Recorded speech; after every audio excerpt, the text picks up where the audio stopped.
All right. I think I'm right on time. How I don't know how my internet quality is, and I'm running this off. Can everyone hear me? Wait up. I'm so bad with streaming. Can you guys hear me? Awesome. I think we're all good. Okay. Wait for a few more people to just like roll in before I start chatting. Cool.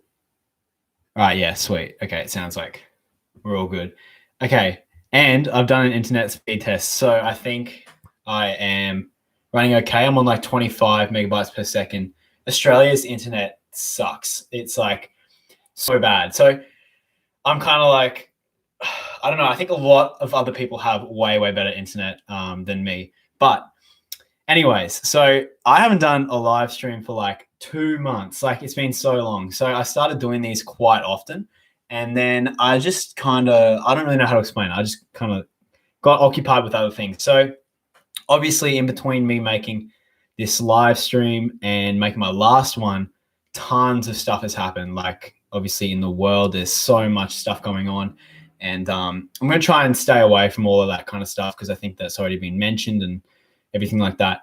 But basically today what we're going to be doing is we're going to be talking about fish, obviously, and there's a bunch of things that I want to talk about. So I want to ask you guys about future breeding projects, and I also want to talk about, I want you guys to ask me some questions, and I'm also going to talk about what I've been doing lately. So I'll try and fix this up because I'll get better lighting.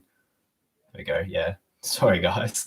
So I really do like the live streams because it means that like I get to actually talk and interact with you guys besides the comment section, and I can answer a lot of your questions about things that I've been doing and answer some questions about what you guys have been doing.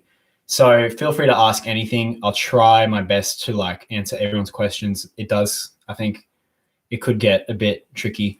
But basically, so last time I did a live stream, yeah, it was kind of in the midst of this whole entire coronavirus stuff happening. And so it was like at the very, very start. And before that, I was doing work and I was pretty occupied. Actually, won't lie, I was probably not spending as much time as I should be on my fish tanks. I got very, very lucky with a lot of breeding and stuff like that. I think not spending like a crazy amount of time actually caused a lot of fish to spawn. So I got super, super lucky, had like some spawns with the epistogrammas and the angelfish were spawning and all that kind of stuff.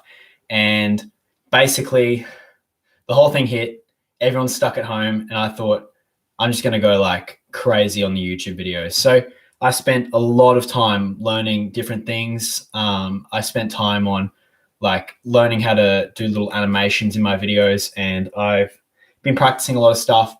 I spent a lot of time actually trying to fix up the exposure of my YouTube videos as well, because I watched back on some old ones and like I think the information and content was okay, but the presentation wasn't there, and my cutting was like kind of bad and like all that kind of stuff. I tried experimenting with reviewing some of your aquariums, and a bunch of stuff has happened. But the main thing that I've been really excited about is the launch of I've had like a website for a very, very long time. Like I've had, like when I was like 17, I set up the original store, and basically I've had it since then. I haven't been able to let go of it, but this time really let me think about that and what I want to do with that. So I've finally started selling fish to you guys. So since I'm in Australia, there's a bunch of rules. I can't sell to overseas. I need like a license to do that. And obviously overseas stuff is just really complex, especially if we're dealing with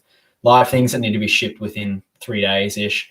And so I'm only able to ship to Australia and I'm trying to move this a little bit, only able to ship to select states. So I'm able to ship to Queensland, New South Wales, WA, I think everywhere in Australia except for the Northern Territory and Tasmania. So basically, it's actually been really, really exciting because I've never done like anything with the online stores before, and I'm mainly focused on trying to help you guys out with your aquariums and all that kind of stuff. So it was really exciting. This week we had like a bunch of orders, and so I was selling the epistogrammas. There's one pair left, and those were the ones that I bred. So the cacatoides, those were Diesel's babies. that was super sick. I was super happy to get some of them out because I've had heaps of people in my area trying to ask for them and all that kind of stuff. So there'll be more of them coming.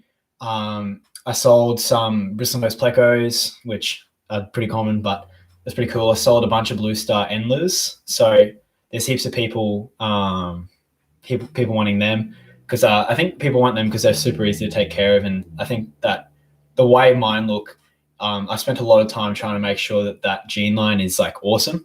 So I've spent time I've driven to like down the coast and stuff like that and spent like stupid amounts of money to buy like more different colonies and mix them all together.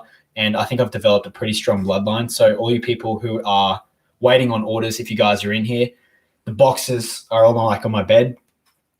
They are all medicated and they've all been fed. They haven't been fed today, but they were fed yesterday. I gave them a huge feed. And so they shouldn't be producing any waste. I bought some of these bad boys, some toe warmers. So I'm just sending them out with some heat because it's winter in Australia. So I need you guys to get them there all nice and warm. And yeah, it's been super exciting. The channel's had like an amazing month. You guys have done a really good job of getting around all the new videos and stuff like that. And overall, I'm just super stoked with how everything's going. So sorry about that. We've got like heaps of people in the house. So excuse any dogs barking. If there's dogs barking, there's going to be like, I'll just like slow it down and whatever. But yeah, so it's been a super sick month. I launched the Neon breeding series and you guys like caned it on that one. You guys absolutely love that. And I was super, super happy to see so many people getting around a fish.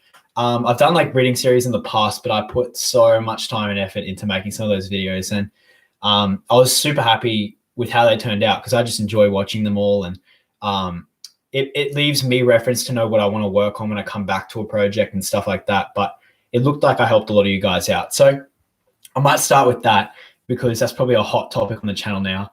Oh yeah, I'll read the comments. Here we go. I'll just say hi to everyone. So I saw a bunch of you guys. Sorry, I'm so new to this streaming stuff. I've never done it. Like maybe I should do it a bit more just to get more used to it. But I saw a bunch of you guys were in here early. I saw Alyssa, saw Kaz, Mez, like Rithu, there's Liam, there's tons of people. I see you guys always commenting. Don't think that I don't see you. I always try and reply to you guys. And Benny's and Bodgy there. The Zen Ginger, I see you a lot. Xenomorph, and that's another OG. We got Ryan, heaps of people. So yeah, start chucking in questions. I'm going to start by talking about the neon tetras, but I'll answer a quick question to start it off with. And there we go. I get this one like a lot. What's my favorite fish of all time? Look, honestly, I don't have a favorite because I'm super bipolar when it comes to breeding projects and stuff like that. And it's kind of always changing. So I've got tons of favorite fish. I'd say at the moment, it's back to the apistogramma. I was on the neon tetras for a bit because I really like that challenge. I haven't actually mastered that yet. And you guys are going to go and find out about that. I'm going to talk about that in a second. But I think, yeah, maybe the apistogrammas, they've been a real awesome fish. They've got great personality. Like Diesel's been a beast. Like he's one of my favorite fish. Like there's nothing compared to like the way he's a little puppy dog. And I love feeding him like his bloodworms and all that kind of stuff. Him and his girlfriend just get like so crazy for him. So they're really fun. But basically, what else? Okay. Yeah, we've got heaps and heaps of people in here. Jeez. Wow. Okay, so the neon tetras. So yeah, basically I was selling. Oh, okay. If you guys have been around on the channel for a bit, you'd remember the time that I bred the zebra danios. So I got way too good at breeding the zebra danios, and I don't say that to be like arrogant or anything. They're a pretty easy fish to breed. They're really good fish if you guys are moving from like, I say this in a lot of videos, but if you guys are moving from like guppies and live bearers, zebra danio is going to be an awesome step up to go into that like egg laying stuff. So I bred a ton of zebra danios. I had like at least 180 or 90, and I had them all in this like 100-liter, like one of those grow out tanks. And it was one of those tanks that got real dank. It was one of those green ones. And so I had them in there and grew them up, and I took them to Paul, who is the guy that I sell all my fish to. and or like he's my local fish store. So if you guys are in Brisbane, Paul's Aquariums, that's where I normally go. I've been going there since I was like 7. So that was before I kept fish. I kept like hermit crabs and all that kind of jazz. Anyways, so I sold them and I was just having a chat. And if you guys go there, don't like tell him about me or anything. I don't want to like, I don't want people asking questions and all that kind of stuff. But basically I was just talking to him, he's saying, because this is in the start of the whole COVID stuff. He was talking about how like his importers had stopped bringing in neons. So like there was like a cap, like each store in Brisbane was allowed to have like 25 neons. And he said, I was like, well, I mean, I can like, he's like, do you want to try and breed them? And I was like, yeah, for sure. And so I like went home, had to think about it. And like, what do I want to do? Because I've just cleaned up a tank, and I'll talk about my hair in a second. And I like had a tank clean, and so I was ready to get some neons. So I went there the next day, recorded that video where like I went and bought the neons and basically brought them back and gave it a shot. So what I tried to do was I tried to breed them in those little breeder boxes, which hang on the side of your aquarium. So I thought that like, because I'd just come off of like a real easy fish to breed, like the zebra danier, you don't need to worry about the KH, the GH, the pH and all that kind of stuff. You kind of just need to like feed them and then just put them in an aquarium where they're not going to eat the eggs. So I was super confident. I was like so ready to just have like 500 neon tetras like coming out. And and I was like really ready to get like a ton of these guys out. And I think you'd probably tell my confidence in that first video. I was probably like way too optimistic about how easy it was going to be. So I did that. I put them in there with like a bit of that plastic canvas stuff. I like put them, so like basically there was a division between the adults. There was a pair. I'd put the pair in the top, put a bit of Java moss, some of that plastic canvas, which is like people use for like crochet and that kind of stuff. I did that and left them overnight, came back in the morning, turned the light on, and pretty much it was just like crickets chirping. Nothing happened. And so I was like, actually there was a bit of spawning. There was like 3 eggs. I got like, it was like nothing. It was like not worth it. So I like had to think about it. I actually watched, if you've looked up neon tetras, you would have seen this video. So Mark's Aquatics, I watched that.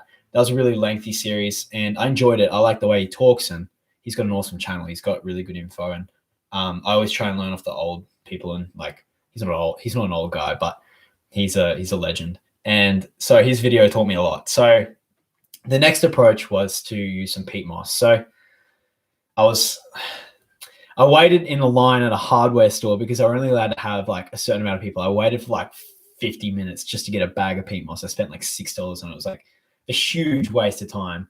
And it wasn't a waste of time in the end, but it took a long time to get this stupid peat moss. And that's when I started the original series that I did. And so I did that, made that video. If you guys have seen the method, I just put peat moss in the bottom. The idea is that the peat moss has a lot of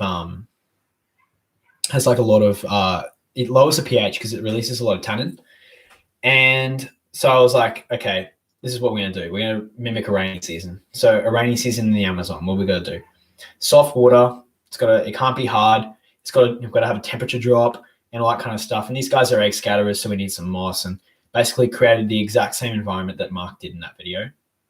Had success. We had a spawn. I didn't get any footage of that spawn, so I was kind of like salty about that because I was all in it for the content and wanted you guys to see it. And I was like stoked because I was so happy to see Fry, but there was a good couple of days there where I was like, oh no, I didn't breed them. And like, I was pretty worried because stupidly I uploaded the video. I think I needed an upload because it was the Sunday. So I try and make a video every Sunday so that you guys get something to watch. I think Sunday's like my day. I really like Sundays.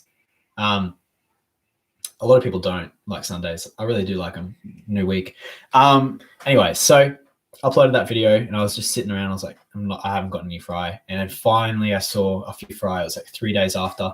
And so an important thing with the breeding is that after you've spawned them, you have to leave the light off. It's like no question. Like, don't bother putting a light on because they're super sensitive to light. So that's part of the reason they're so hard to see. Anyways, so I see Jason's here. So he's got some of my endlers. They made it to him. So awesome. So yeah, got them, raised them up, got them on some infusoria, which I just clutched out. I was super, super lucky to get them. And because I set that up like a bit late, infusoria takes quite a bit of time. And I kind of, again, got a bit cocky and overconfident. And yeah, so anyways, I just clutched that. It was such a clutch batch. I like couldn't believe I even got them out. And basically, yeah, so that was the first series. Now, what I've done in between that, you guys wouldn't actually know about this because the video is not released yet. I've been working like a fiend. I've been working real hard on making videos because I want to breed a ton of neon tetras. Like I just want like one of those grow out tanks to be like so full of it. I just want to see all the blue. It makes such cool content. And also I'd be super satisfied just to see all these neons that I'd made. Anyways, so I was like not satisfied. I was like 19 fry. I was super happy to see them all. They're so cute and all that kind of stuff. But I was just like, yeah, no, we're going to need to do this again. So that's when I released that poll. I was like, hey, do you guys want to see a second series? You guys were all like, yeah. And I was like, all right, cool. I'm your man. I'm going to do that. Anyways, so yeah, I kind of went with this. It's so stupid. Okay, I went with the same method. I don't know whether I want to like completely like give it away. You guys got to still watch the video if you want to see it. But basically, I tried to blend the. I thought the problem was that they ate all the eggs, so I tried to blend the because you guys are all here. Right, this is like special stuff. You guys are all the like OG fans. Thanks so much for coming. There's like heaps of you guys who like stayed up super late, and I really do appreciate it. You guys are like awesome. I really do appreciate it. I can't believe people want to listen to me talk about fish. And anyways, I'll get into the questions in a minute. But so I thought this idea was so smart. I was like, okay, I'll get the plastic canvas and I'll put it in the fish tank.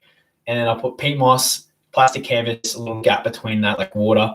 And then up the top, they'll like spawn, all the eggs will fall through, and I can leave them in there for like a couple of days. So I made like a whole entire video. I spent so long. I put like all the little mini shots in and got it all ready. And like, I want them to be these like, I want every time you guys watch a video, I want it to be like awesome. And so I spend too much time on like the small stuff, like the intros and trying to get the music right. And I don't know.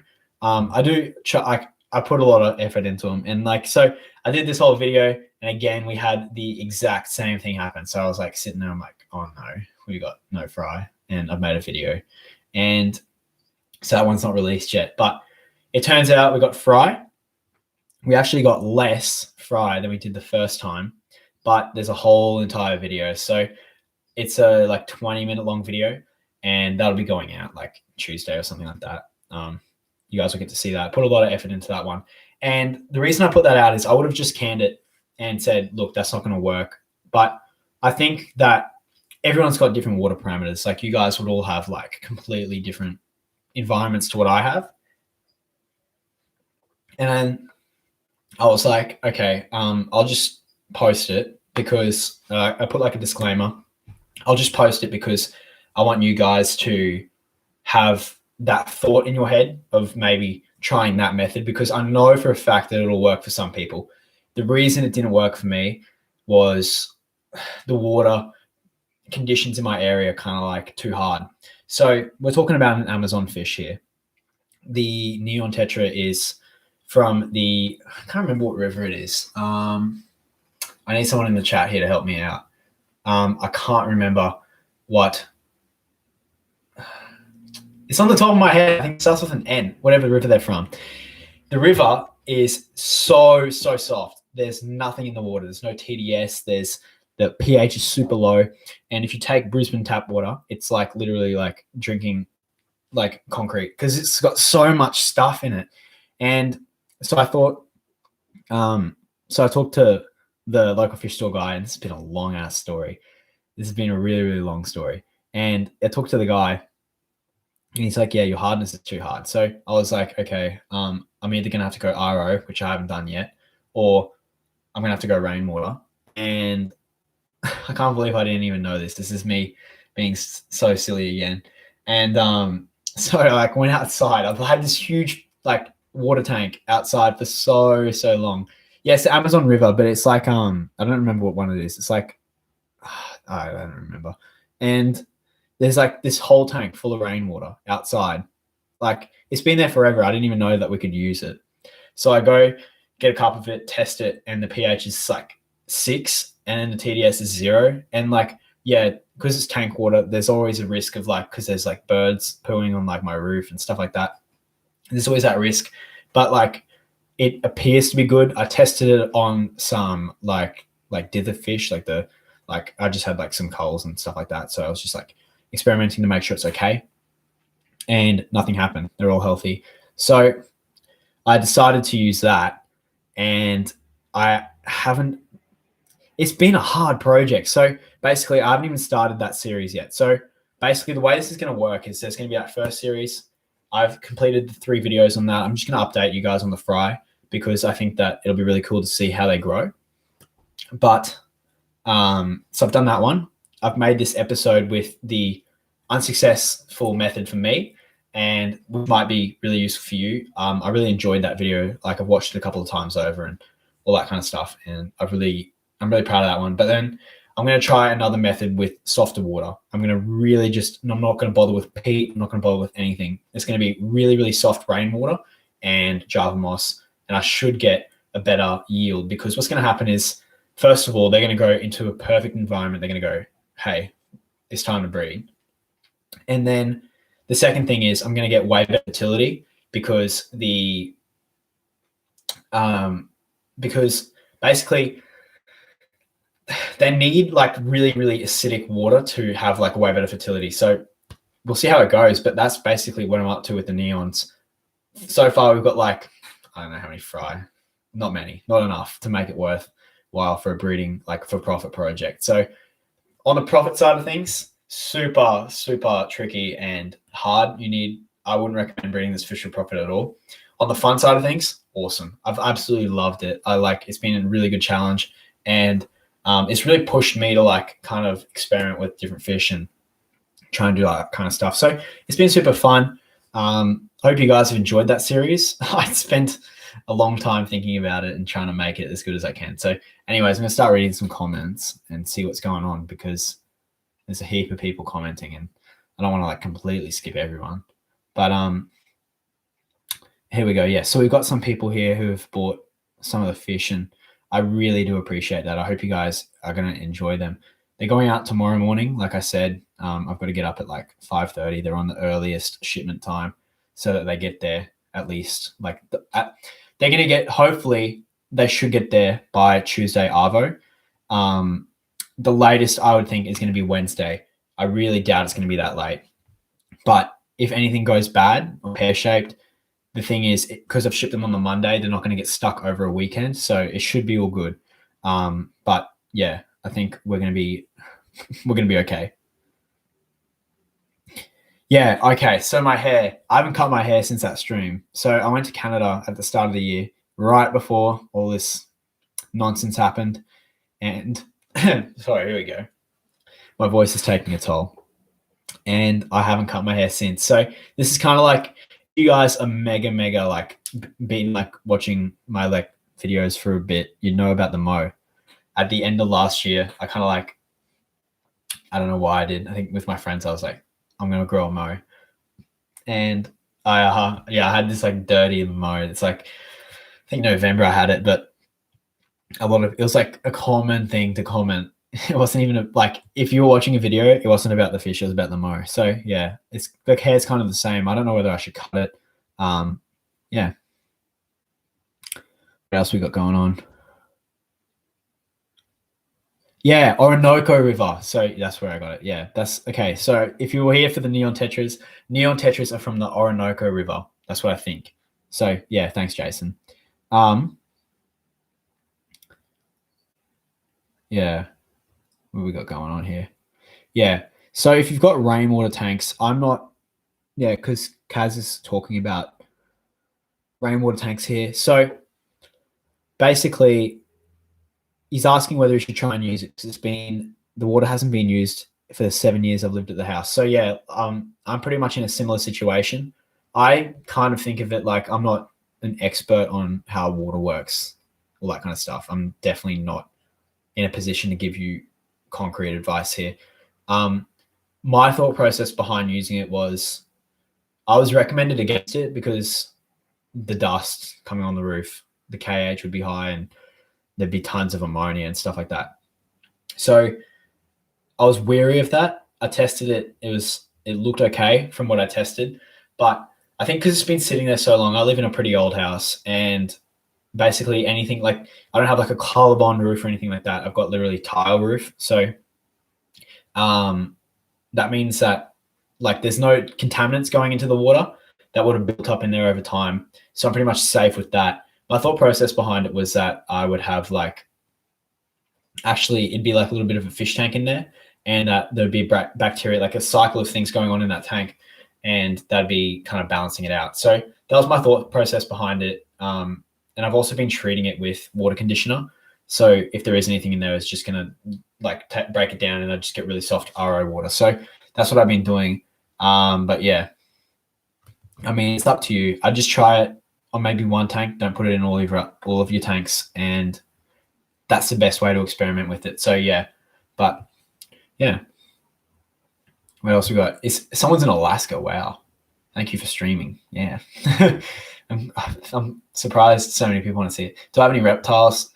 I'm going to keep it on fish because it's fish channel, but yeah, I've got like a bearded dragon. That's another funny story I've had.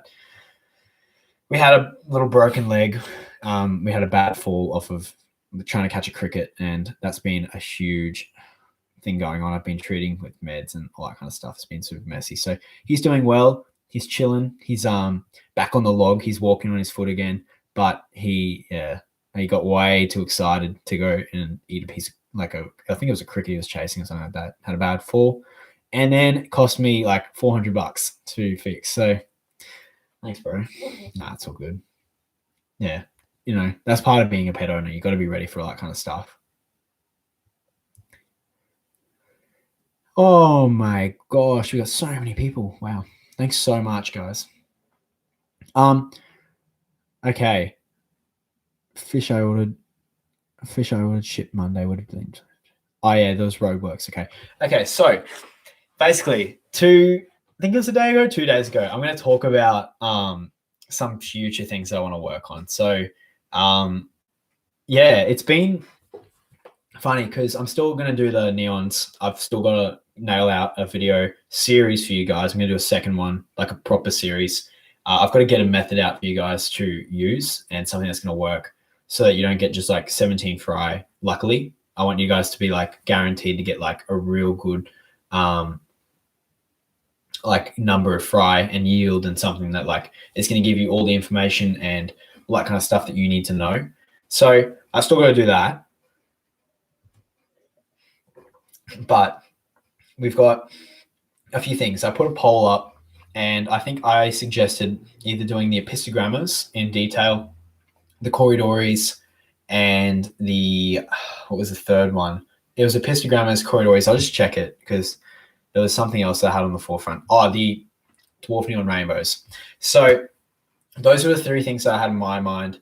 I don't know what you guys want to breed and stuff like that at your house and in your tanks, and what you guys want to see from me, because I think my job is to make sure that you guys I want to be like as helpful as possible for all of your stuff that's going on in your fish tanks. And if I can help you guys and make a video that gives you a piece of information that you didn't know, or something that made a difference to your hobby, then that's just awesome for me. But so I was tossing up between those things. And if you guys want to let me know in the chat what you want to see, because this is going to be like another month-long project. But I think it was like 60% of you. It was a huge amount of you guys wanted the Corydoras, which really surprised me. But by the same token, I was not entirely, I'm just checking it now. I wasn't entirely surprised, because I think the Corydoras is it's obviously one of the most common fish in the hobby. Like, I think after guppies and all that kind of stuff. Yeah, I'm just checking it now.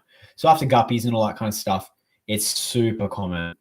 And Oh, wow, someone's ordered something. Wow. Here we go. Thanks so much, everyone, for helping me out. Like, 63% of you guys voted for Corydoras. I was so shocked. And then 19% want dwarf neon rainbows, which I can understand, but only 18% wanted epistogrammas. You guys, has Diesel not been? Diesel hasn't been doing his job and convincing you guys to go out and get epistogrammas. So those were the three I threw up. I think Corydoras is probably going to be the next one. I'm not entirely sure. Thanks so much for ordering, Kaz. But I'm not entirely sure whether like I want to do that because I don't know. It's like my thing is I bought 4 Corydoras. I bought the most common newbie, basic, normie Corydoras. They were the albinos. Everyone should be able to get access to albino Corydoras. They're like so common. It's like one of the most popular Corydoras, and they're cheap. So I was like, 4, I'll get 4 because I want them in the display, like kind of hybrid display angelfish tank thing that gets me all the spawning. I wanted them to go through that, and I was like, at some point I'm going to breed them. So I bought 4. I was like, there's no way. Like, there has to be a good chance that there's like going to be males and females. And normally what people say is, I've actually never bred Corydoras before, so it'd be like a new venture for me. I know a lot of you guys have a lot of success doing that. I know Kaz for sure. He messages me quite a bit with like photos of his stuff. And if you guys want to message me, just go to my Instagram and I'll try my best. I get like, it's a bit overwhelming sometimes. Because I did that whole aquarium review stuff and I just got like nailed with so many fish tanks. So I'm still trying to get all through that stuff. But I was talking about the Corydoras. Yeah, so I bought them and I was like, there's no way that I won't have a male and a female. And it turns out, like I was talking about before, like how normally people see breeding behavior in like a community tank. So they'll see them like in the morning after a water change or something like that, especially if you feed them really heavily. They'll go up and throw up eggs on like the side panels of like the aquariums and on the glass and all that kind of stuff. And people just see them. I don't know if I've got really, really hungry angelfish or what is happening, but I haven't seen a single egg. And I tried sexing these guys. I tried having a look in there. What I've found is that I think the whole idea is that the males are fatter than the females. The males are skinnier. And normally when the females get full of eggs, they just get real plump. And I've not seen any of that. I think I've got either all females or males. I haven't seen anything happening. So for that to happen, I'm going to need to get some decently sized Corydoras because most of the stuff they sell in the stores are very small. So maybe I'll have to get Corydoras, make a video on that. If you guys want to see that, I don't know. I just try and, if you guys want to see it, let me know. But get them, grow them up. And in the meantime, I can do like a breeding project, something else. I could do like another tetra. I could do epistogrammas. That'd be a real cool series because they're a really interesting fish to breed. Or I could do anything, I think. I'm not saying that I can breed everything. I'm by no means an expert. I'm not a genius.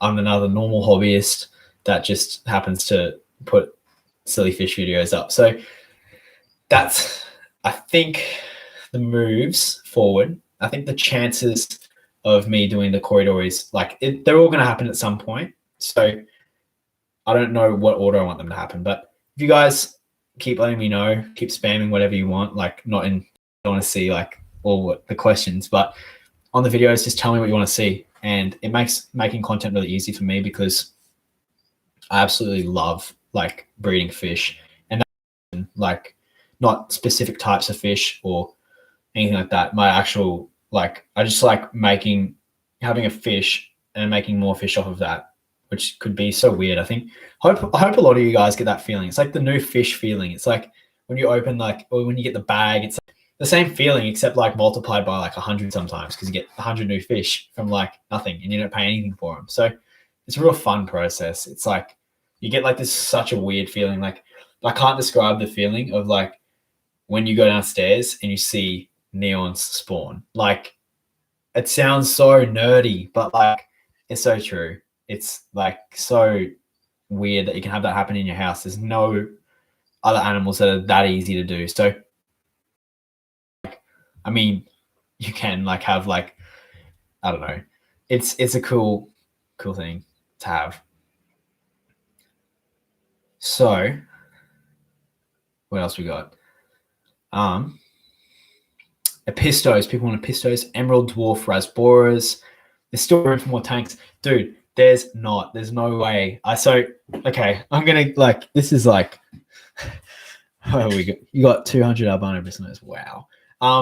Okay. So what was I gonna say?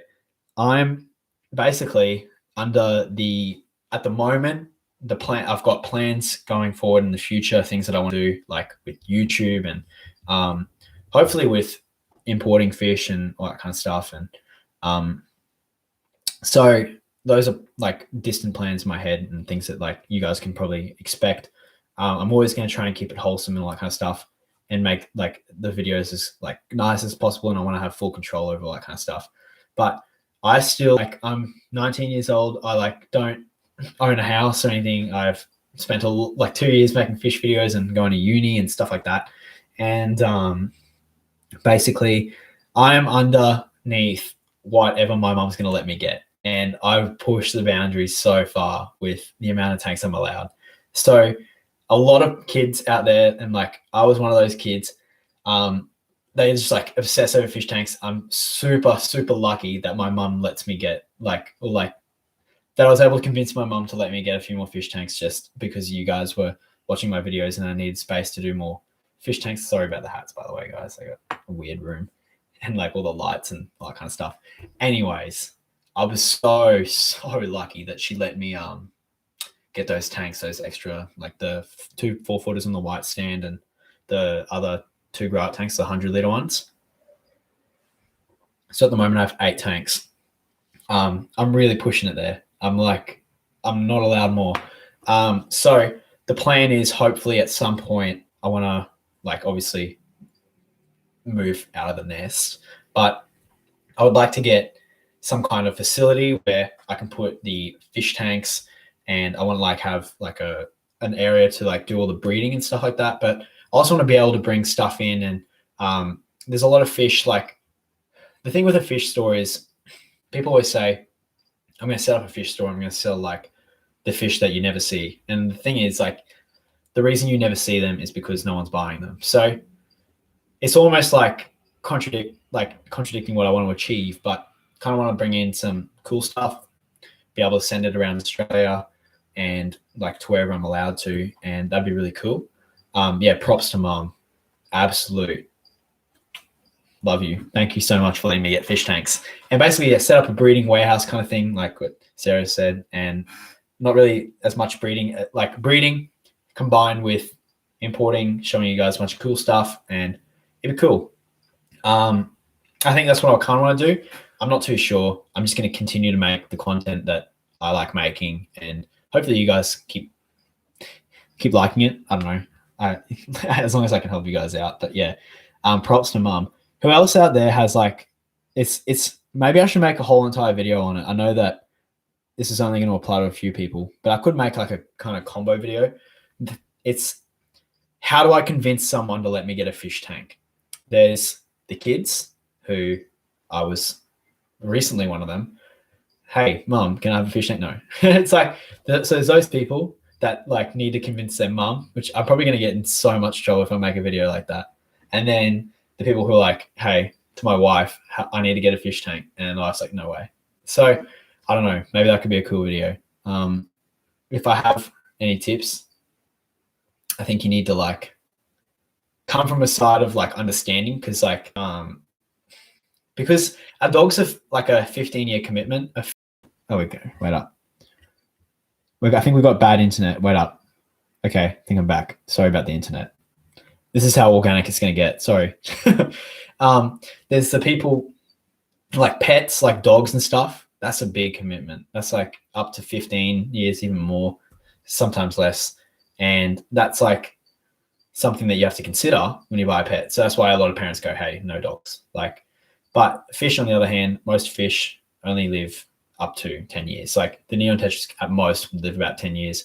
And it's the kind of pet where lots of people can put like, a fish tank isn't going to move unless you build like a really bad stand, or if you buy it off someone dodgy on Craigslist or something like that. A fish tank's going to sit in a corner. It's going to stay there. It's not going to cause any problems unless you let it cause problems. And you can't be allergic to fish. Like, well, a lot of people can have allergies to dogs and stuff like that. And yeah, so they're a weird pet. It's, I think, a great beginner pet. A lot of people, if like, it's the best first pet. Like, it's, fish can be so easy to take care of. Like, so yeah. And the second I start getting kids addicted to fish, the more people that I don't know. It's hard to convince your parents. It can be, but would I be brave enough to take on a saltwater tank? I don't think so. I don't think so. I'm going to answer that question. So not for a long time. I've still got all those breeding projects that I want to do. Yeah, I don't know. It hasn't, like, everyone watches Nemo and stuff like that, and they're like, oh, I want to get like a Nemo fish. I don't know. I can understand it. It'd be cool, but like, yeah, we want a new endless strain. What kind? Like, what do we want? Because there's tons of stuff. At the moment, I've got that huge tank of blue stars. I've got like so many. You guys need to. I might do like a sale on some of them, because I don't know how much longer I want to keep them. I talked about them at the start of the video. I put a lot of effort into making that gene as strong as I could. Like, I spent a long time trying to make that that bloodline really, like, as I always preached, like how the guppies inbred and stuff like that. I tried to kind of solve that problem. So I said, yeah, I drove around, bought some other kinds of fish, and I've been working on, like, technically I've been working on them for like 2 years. I bought the original colony that long ago, and then we've had add-ins and stuff like that to mix it all up. So I might do a sale on them, because maybe it's time for them to go and clear up a bit of room. But yeah, or I don't know, because there's tons of cool endlers. I had for a little bit there, I had like tiger endlers, and I just wasn't that keen on them, and I dropped them, and I gave them to like sold them. And yeah, so I don't know what I want to do with that, but yeah, it's a KFS endless strain. I don't know if that'd sell, but we can call it that. I guess they're the Blue Star KFSs. Not really. I'm not going to take credit for making them, because I've kind of kept them the same. I've noticed that over time. I made a video on this a while ago. I got like a mutation where I'm going to go full nerd here, but I got a mutation. Originally, the Blue Star Endlers, I wish I could throw up a photo. I should start doing like proper streaming. I'm just doing the webcam. But basically, the Blue Star Endlers, what they are is a fish. And they've got this single kind of like, which is like a sword, but like it's not on the top. It's just one single sword pointing out. And it's blue. Awesome. Here we go. I think we've got, oh no. You guys, okay. Is the Wi-Fi back? Excuse me. Sorry. We got it? We got it. Hello? Please come back. Okay. Okay, we're back. Okay. I'm gonna have to get NBN properly installed here. All right. Am I here? Am I here? Hey. Am I back? All right, what did we miss? Sorry. Okay. We've got heaps of people saying I'm back. All right. So I was saying that I had them, this mutation. They normally have one sword, got two. So I took out, I was selling to the local fish store. I was taking all the ones with one sword. Now we've only got a few left with one sword. So chances are, if you pick them up now, there's, I think, going out tomorrow would be the last of the single swords. If you guys are in here and if you've bought the Blue Stars, feel free to feel free to let me know, like, or send me an email. There'll be like, when you place an order, you got like an email to attach. Tell me if you want the double, or if you want the single, or if you want to mix it both. But I think if you place an order now, like after now, you guys don't have to feel free to like do whatever you want. I'm not like trying to sell you anything, but I'll send out the second one, because I don't think many people have the double. So I've tried to make it as good as I can. It's got two, I don't know. I wish I could show you a photo. There's one a peace sign. It's got 2 tails. Like, I don't know what it's called. But yeah. What else? I know I don't sell to Canada. Yeah, I talked about it. So I would love to like live in the US. I'm actually like a dual citizen, so I could live in the US at some point. Yeah, I have a website like down below. But I could move to the US at some point, but liar tail, that's what they are, they're liar tail. Anyways, what I was going to say is, yeah, so at the moment, KFS, the store only sells to Australia. You need like, and only to selected states because of importing rules and stuff like that. So from Queensland, I'm not allowed to go. Yeah, I won't go there now. I'm not going to move to the US, obviously now, but I can't ship to Northern Territory and Tasmania, and that's it. So I can ship to everywhere else. It's hard to run a business.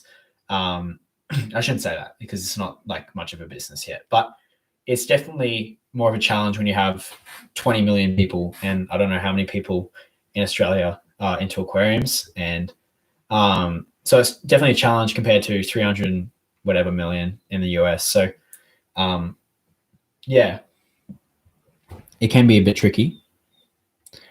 Do guppies get along with danios? Yep.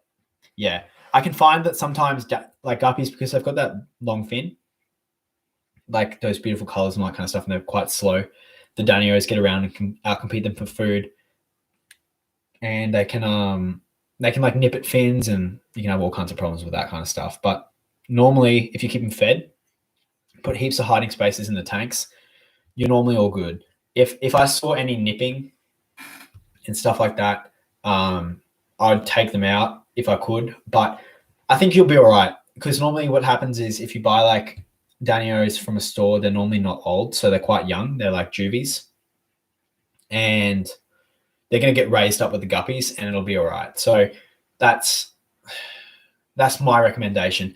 If you Googled it, it'd say yes, but I just said like those warnings are like, yeah. How do I promote bristlenose growth? So growth with any fish, there's like no guarantees. Some fish grow quicker than others. Sometimes you can do stuff to make fish grow quicker.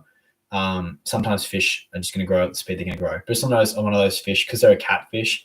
I find that growing them up real quick is not tricky. They can be quite a long time before they get to sexual maturity. So it takes quite a long time to get, like, if you're going to try and breed them, you need like a bit of time to let them grow up, let the males develop their bristles, give them some caves, heaps of food and stuff like that, and then they'll start to breed. But to promote the growth, I feed a mix between, if you buy my bristlenose, they would have been fed algae wafers, and they also would have been fed canned green beans.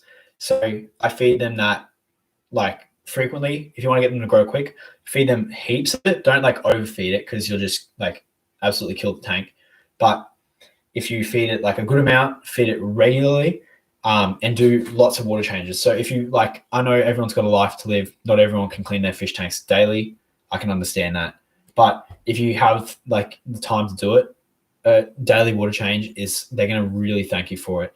There's some fish that you don't want to do daily water changes with, but the bristlenose plecos are normally a really hardy fish. So they're going to appreciate having really clean water, and clean water is going to mean that they grow quicker because there's no like bad chemicals and stuff like that. Another thing that's going to be important is having, you want to have like a really cycled tank, and that's going to really be consistent. That's going to make it a lot easier for you. But those are my tips. Those kind of go with every fish. Again, daily water changes for some fish aren't very good. Like obviously shrimp aren't a fish, but if you do too many water changes with cherry shrimp, they can have issues. And yeah, so with like I said, the bristlenose plecos, exactly what I said. Those are my pieces of advice. Love the pictures on my walls. What have I got pictures of? Some Greece ones there. Yeah, tennis one there. And I got all kinds of stuff. What else we got? Yeah, so yeah, 2 wafers a day and some veg. Yeah, that's perfect. Wow. Okay, what's happening here? Get a new type of endless strain, stands out so you can cross them over with your blue stars. Yeah, I would do that. That would take more space. So that's something that would be interesting to see. I can understand that. Like, I'd definitely watch a video on that, and I'd really enjoy a series on that. But I think that because that's not really like that's a long-term project. If you wanted to make your own strain of endless, that takes years. So because when you think about it, if you mix two, you kind of got to like iron out. You want to iron out certain features, and it's like you can call something your own strain, but it's not really a strain unless it breeds true. So what I mean is like I could cross like I've noticed this with my koi angels, and like they're going to be available soon because they're going to get up to like they're nearly ready to be shipped and all that kind of stuff. So what I've noticed though, here we go, the voice is going, but what I've noticed is that when I bred them, I got two types. I got kois and I got white. And I was like a bit confused. So basically, this is going to take like ages, and I don't know if I'm going to like continue to do it. But when you buy like koi angelfish, you're going to get like there's a higher chance of if you buy the koi ones that you're going to get kois if you breed them. But they're not like a pure line. They're koi angelfish by the way they look, but you're not going to be guaranteed to get koi. And in my opinion, I don't know what the definitions are, but I feel like if you want to call something a strain or something that you develop, you need to have it breeding true. So with my guppies and stuff like that, all the endlers and that kind of stuff, I know for a fact that like 98% of the time the endlers are breeding true, but it's a fact that the kois are not. So just be wary. They're perfectly healthy. They're awesome. I've really enjoyed raising them up. And I think that if you're trying to sell them to like a local fish store, they're going to appreciate having the variety in the kois. So that could be good for you guys. Because if you took like 50 koi angelfish to a store, the chances are the people who are going to buy the kois are just going to be like regular hobbyists, maybe people who've like got their first fish tank, and they're just going to pick out the pretty ones. And if they all look the same, then it's not going to do you much good because the local fish store guys are going to have a hard time selling them. And so there's pros and cons to it. If you want to breed them for like a show and stuff like that, then you want to breed them true. But yeah, those are my points of view. So back to the endlers. Yes, crossing them over would be sick because you get like a cool strain. You could do like a tiger and like a blue star. That makes something really cool. You could even get like a blue tiger or something like that. I don't know how the genetics are going to work with that, but worth a try. Yeah. What else we got? Do you do frequent water changes with cold water to stimulate rain? Also, live foods like baby brown shrimp. Yeah. So we got some answering questions there. Yeah. If you want to stimulate if you think about like a rain, like a river, what's going to happen is rain's going to fall like, again, I'm not a like biologist.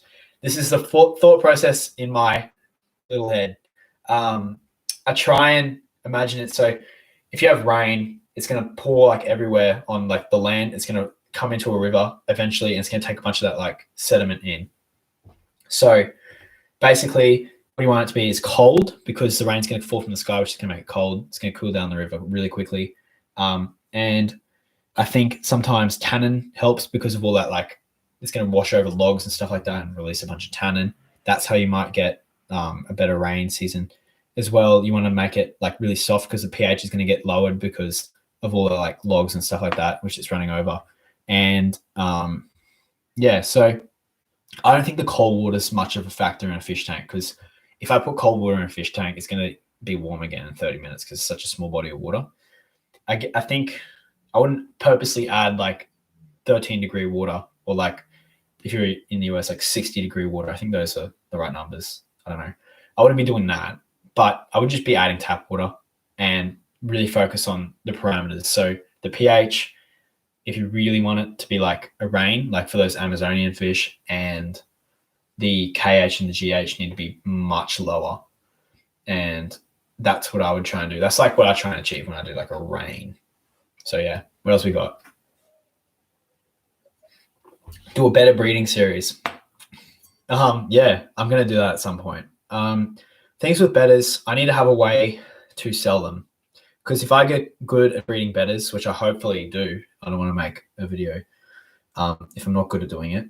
But if I do that, you need to have, how many people are going to buy 10 Bettas? How many people are going to buy 10 angelfish?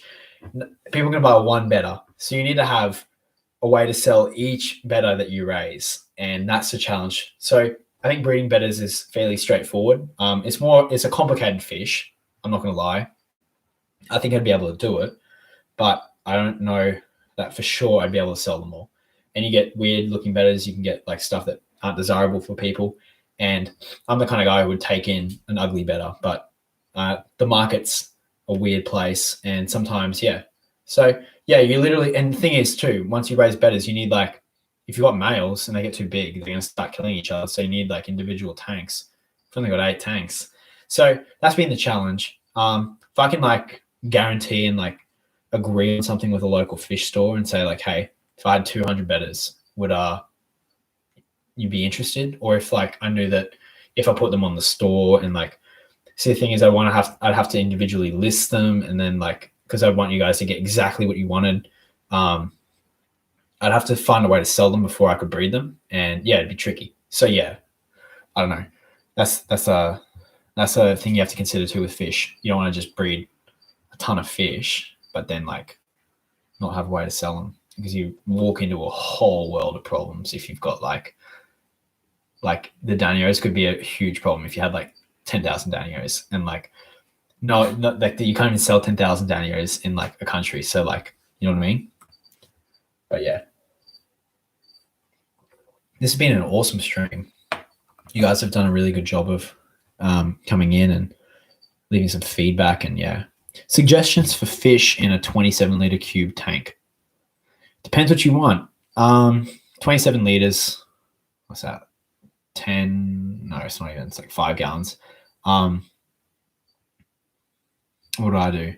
I would do like, that's just over 5 gallons. If you want it, you can't really breed anything in a tank that small, because you need to have somewhere to put the fry. It's just a really small tank. As a display, I'd go like a couple sparkling gouramis. That's been an idea in my head. I'd do a couple of them. I'd do like kind of like a through the flower horn tank. I really like that style of tank. I would do one if I was allowed to get a tank. And I'd like put heaps of plants in it, and I'd try and make a huge jungle of plants, and I'd center it around one small fish. So sparkling gourami is not going to get big. You should be able to take care of them if you want to get like a small cube planted tank. And I'd focus it around that. So yeah, where do I pick up my aquarium plants? I've collected plants from over the years. I've had, yeah, tons. Here we go, a little ant here. This is fun. That's the fun part about living in Australia. You get little bugs. So what was I even talking about? Oh, the plants. So yeah, I've got mainly, you guys would know this, I have such easy plants to take care of. I've got crypts, Amazon swords, Val, Anubias, all that kind of stuff. And it's been like accumulating for ages. I've tried to go to auctions and get some really weird stuff. So I've got like the crested Java fern and narrow leaf and stuff like that. So I've got a ton of it. I've bought it from fish stores, and I bought it from everywhere kind of. So if you guys, I don't know whether you guys would want to see that on the store. I could definitely start selling that. I mean, if you guys needed that, because sometimes the stores don't carry it, and I'd love to be able to give you it if you needed it. But the thing is with plants, sometimes some people don't want snails, and some people don't want like because it's super easy for hitchhiker snails to just get in there and, you know, like ruin a tank that you try to keep away from snails. So that's something I want to consider. Algae, that's not a big one. And I think the snails is the biggest thing. And yeah, so it's up, like, I don't know if you guys want that stuff. I think we're just taking it bit by bit here with the store, because that's been a big jump. That's been one of the things that I've found a real challenge. I think I focused mainly on, when this whole stuff started, I focused on like making the content as good as possible. So I don't think, like, obviously there's always going to be a difference between like a movie and like a YouTube video, but I've tried to make it as good as possible, and I hope you guys like have enjoyed that and want to see that. I don't know if you guys want like the super raw content or like the highly edited, like super good content, or I'm trying to get like a mix in between it all. But I think the store's been like a challenge because like it's like there's rules. I'm not gonna like say any rules about like licensing and things like that because I'm not a lawyer and I can't like tell you. I think so. That's been a challenge, and like yeah, setting it up, making it look decent. I've still got lots to do with that. I need to make it look way better. Learning how to ship fish has been a challenge. So I'm still trying to like master that before I start bringing anything in.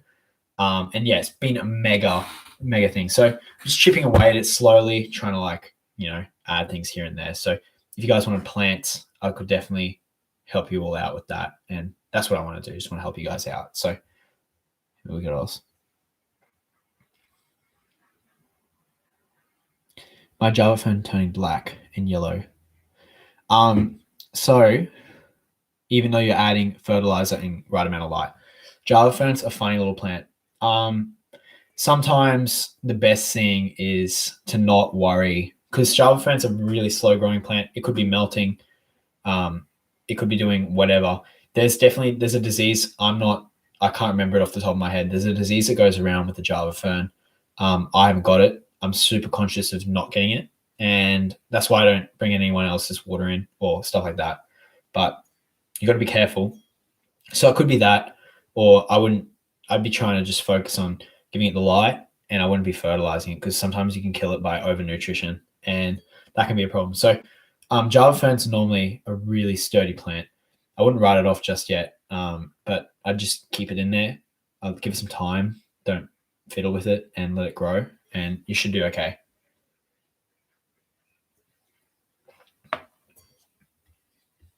What else? Yeah, so someone here, Ethan from New Zealand, you're not allowed any floating plants, duckweed.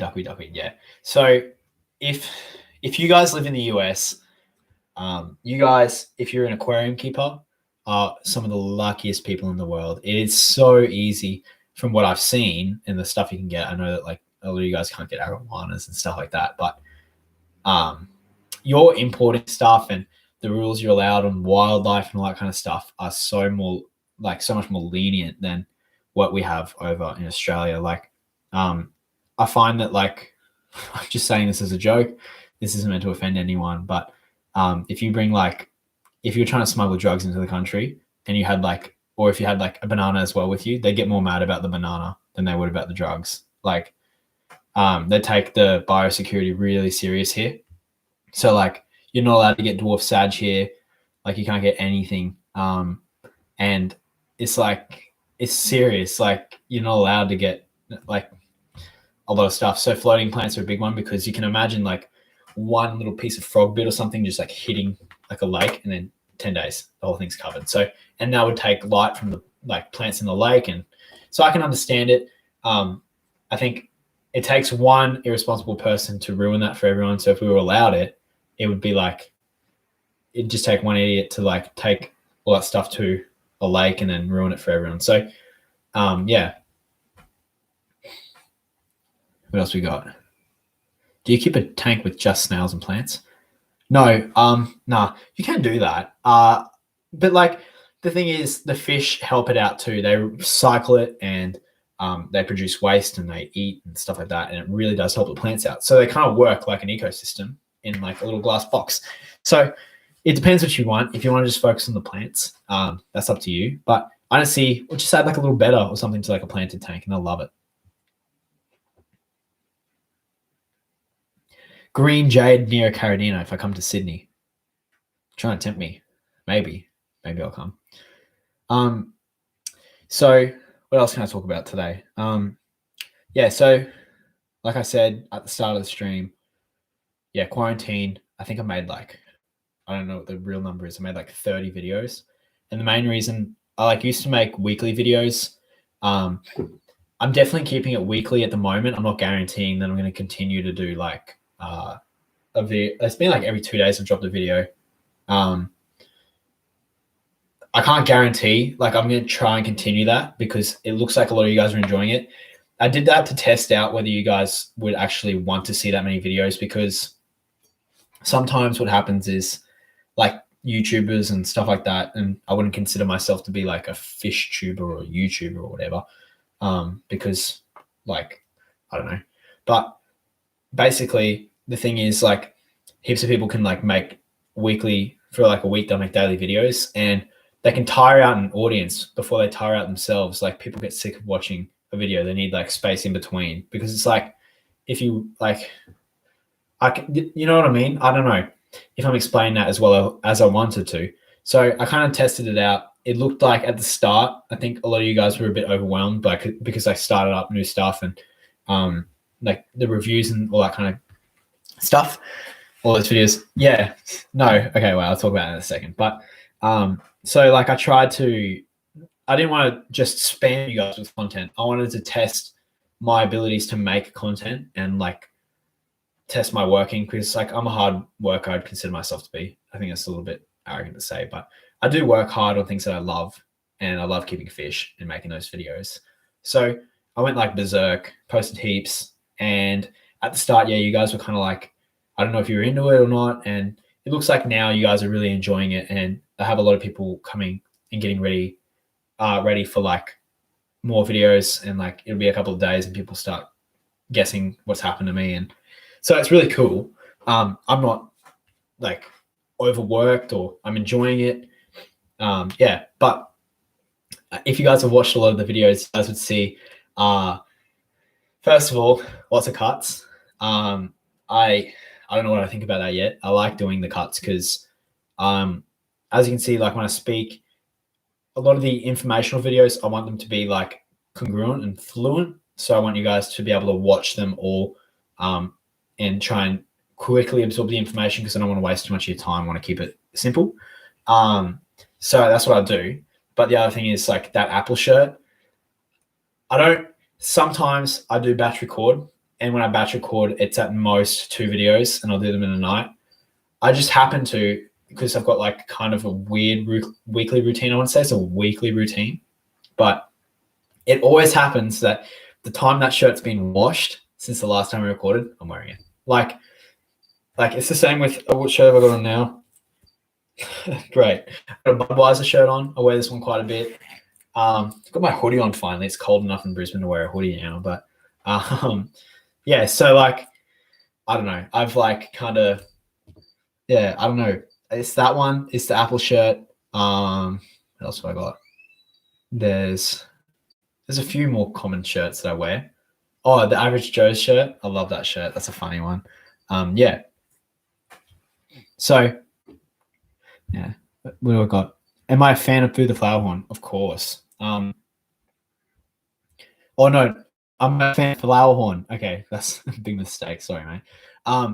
Yeah, and no, I'm not a big fish guy yet. Probably at some point I'll like be into bigger fish. At the moment, I'm limited to space, like I said before. So I'm only allowed some like small species, because otherwise, you know, like I can keep a lot of small species together in a tank, and it means that I keep more fish, or I can keep one big fish in a big tank and then keep less fish. So I can do more videos. I can keep more stuff and experiment with more stuff if I keep smaller fish.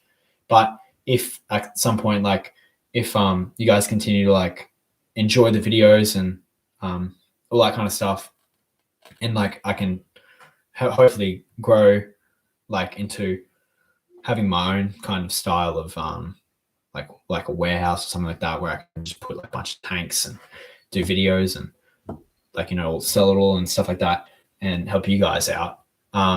Then I'll be able to bring in bigger stuff and experiment and make new videos and all that kind of crazy, awesome stuff that I like to see on YouTube too. So yeah. You've got a 700-liter pond heated under the house.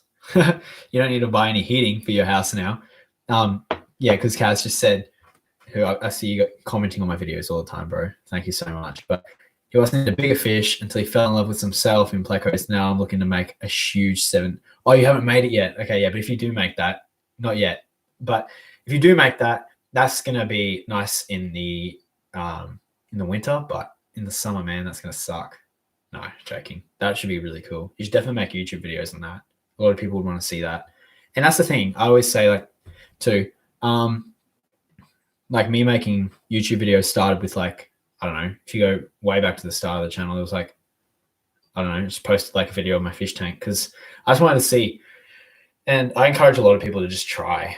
Like, you don't have to, like, just do it because it's fun. If you want to make videos, if not, if you like watching videos, that's up to you. Like if you enjoy watching videos and you want to just keep your own fish, go for it. Like, I'm like all for that. But if you guys feel like making YouTube videos, don't be like afraid of someone else's judgment. Cause like I used to like be quite uncomfortable in like some videos. I wouldn't say I was uncomfortable. I was like overconfident and that came off as uncomfortable.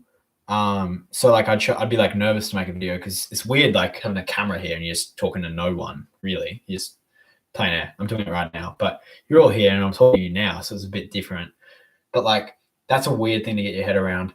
And like the way I got around it was like the just being like, yeah, man, I'm like so tough. I'm just gonna like record it, and then I talk really quick, and like which I do a lot. I go, "Bo, hey, welcome to Future 7," and then like. So I made heaps of those videos. I feel like now the quality is getting better. I've learned a lot of how to like be on camera. But if you guys want to make videos, just make them. Like if you want, like everyone starts with zero.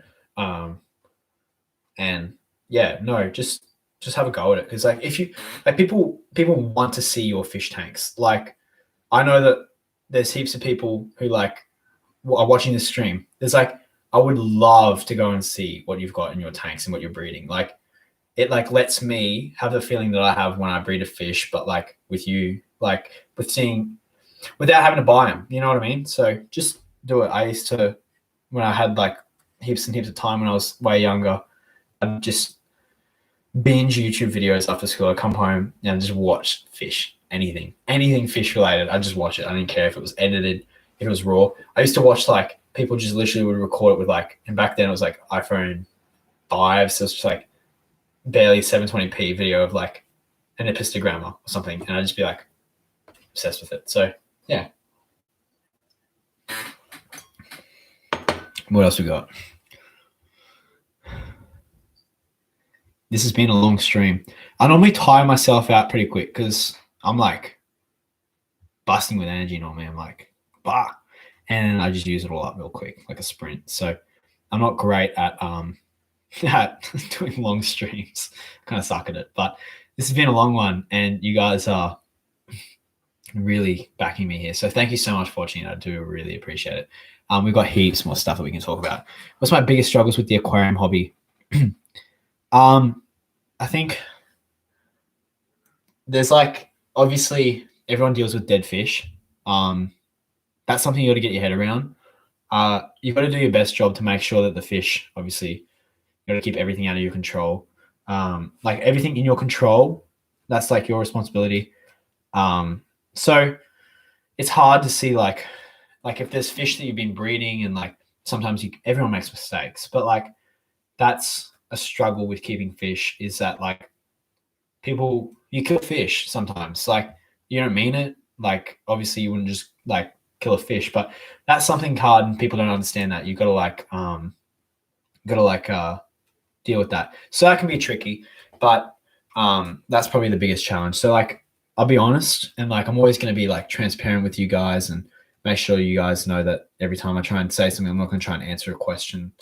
Like, or if I try and answer a question with like a theory, I'll let you guys know that like I don't completely know and all that kind of stuff. But yeah, I think 5 months ago I had a mistake. It was definitely like while I was doing one video a week, wasn't confident enough to make a video about it, and I regret it. But I literally in one tank just forgot to put water dechlorinator in it, and I lost like 2 zebra danios, and I was like so sad because I'd bred them and like it was completely out of my control, and like I mean it was like completely in my control, but like you know what I mean? It's just like that's one thing that's hard about keeping fish is you like at some point either you're going to sell them, and that can be sad sometimes too. Sometimes when you guys buy my fish, I'm like, damn it, I like really wanted to keep that fish. So there's some really good like epistogramma males that I had, and that was like the first that I raised up, and they were super sad. So that's the biggest struggle, is saying bye to fish. But I think the benefits outweigh the cons way more. So yeah, rest in peace, Danios. We've still got 2, so if we want to do more breeding, they're still in there and they're all healthy and happy. But I'm super sorry to those Danios. If there's like any little ghost Danios running around my house haunting me, I apologize. But yeah, what's my big dragon's name? His name is Iggy. All right, yeah. He's asleep right now. I'll go get him. He's just in here. Basically, all right, I'm going to give you guys a quick rundown, really, really quick. So what happened was during quarantine, I was like feeding him, and he was getting way more like hand-to-hand time because like I was just bored, and he was like sitting on my shoulder while I like edited and stuff like that. And so he was getting way more used to jumping around and all that kind of stuff. Basically, so I'm trying to keep it on fish. So bear with me here if you want to see fish. I'm going to show you guys Iggy. But basically, he had a sand substrate. He had that for ages. And the sand substrates can be bad for male bearded dragons and stuff like that because it's got like, you can clog up their femoral pores. That doesn't matter. Anyways, I swapped it out for tiles because the tiles would help him wear down his nails.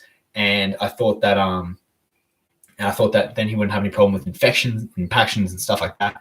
And like a couple of days later, he was like trying to catch a what's it called, cricket or something, had a bad landing, and then he just had like a little micro fracture in something. So he threw back his hand. I was like, oh no, something bad's happening. I didn't actually see him do it, but I know for a fact that was definitely what would happen. So we took him to the vet. We were all worried, and like it was a complete like, I was super worried because I've had him for like 7 years. He's a like old boy, and anyway, so they did an X-ray. Goodbye money. Goodbye keeping fish simple budget for the week. And yeah, so they came back. Luckily, no dislocated anything. He just had a tiny little micro fracture in his hand, and he is all good. So he's been having some medications to reduce inflammatories and stuff like that. And yeah, he's doing way better. So I'll get him out now. But he's just over in here.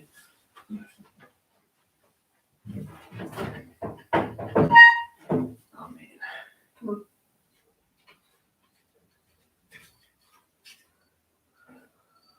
Right, we've just woken him up.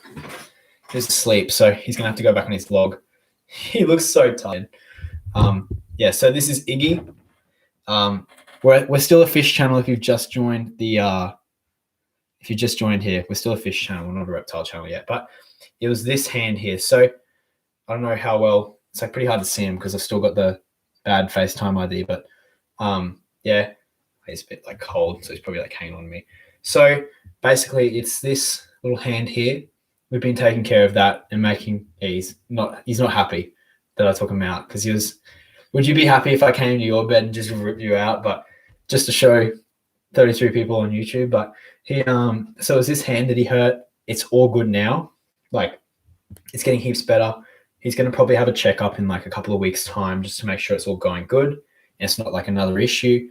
And yeah, so there he is. Super happy, hey. I think he's about to shed too. So if you guys like bearded dragons are, they're a tricky pet to take care of. There's a lot of like people think they're easy and say they're easy. They're like there's a lot you have to take into account. Fish are way easier. So I just put them back.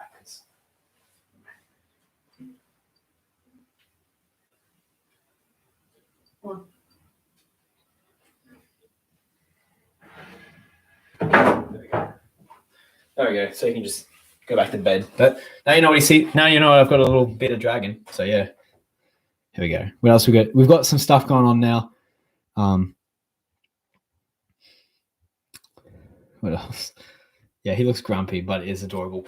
Yeah, he can be like sometimes he can be real feisty and like angry and really irritable. Like sometimes he's super nice.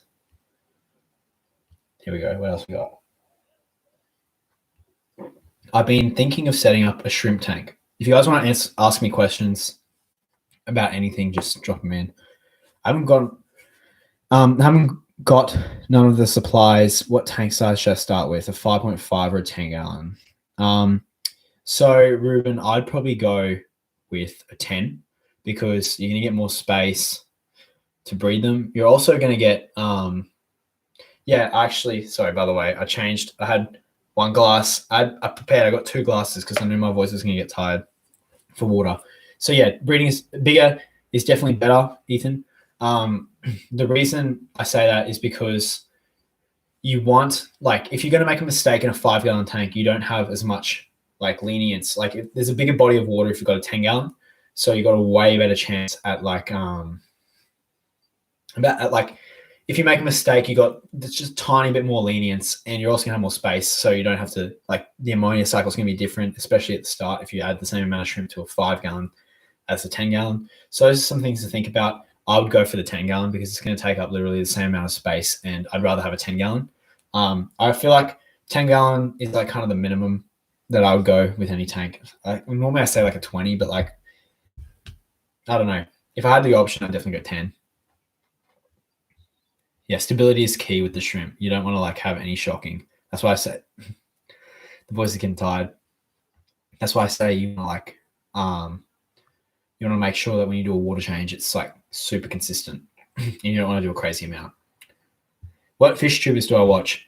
Tons. I don't have like favorites. I check in with like a lot of people.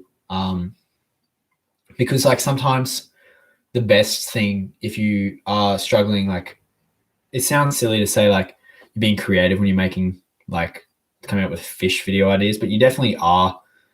And it's hard to like make cool fish video ideas sometimes. I don't know. So if you watch a lot of fish YouTube videos, you get a lot of fish YouTube video ideas. And even like, I never copy anyone. I don't try and copy anyone.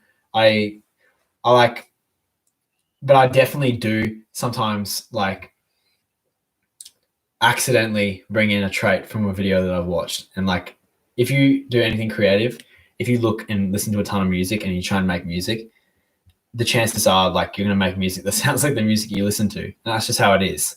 So I always try and add my own twist with like the cutting and the simplicity of the videos. I try and give you guys all the advice that I use, like, every time. It's always my experience and stuff like that.